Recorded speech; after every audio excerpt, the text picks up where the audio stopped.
Hello mga ka-reels, for today's videos is magluluto tayo ng ginataang isda. Ayan ang mga ingredients. Bali, forward lang natin ng mabilis to guys kasi hindi siya kasi sa isang 1 minute ka-reels. Ayan, ginisa-gisa ko lang siya ng ganyan. Ayan, muntikan pang masunog. Ayan, pinirito ko na pala yung isda kanina para mas masarap kasi pag pinirito. Tapos nilagyan ko siya ng asin at saka paminta bago ko siya ipirito. Ayan, ilagay ko na yung isda. Pagkatapos mag-isa din gata. Ayan, purong gata din yan. Huwag yung halawan ng tubig para mas masarap yung lasa ng gata. Gasang lasa talaga siya sa ating isda.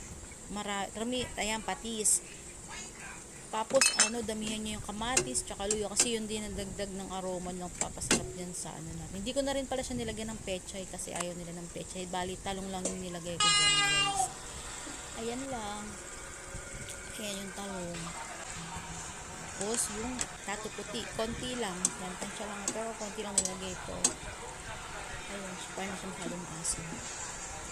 Ayan siya guys, kulo lang. Tapos guys, konting kulo lang yan. Tapos, so yan, sobrang lapot na ng gata na. Yun, maganda yung parang lumapot siya, diba?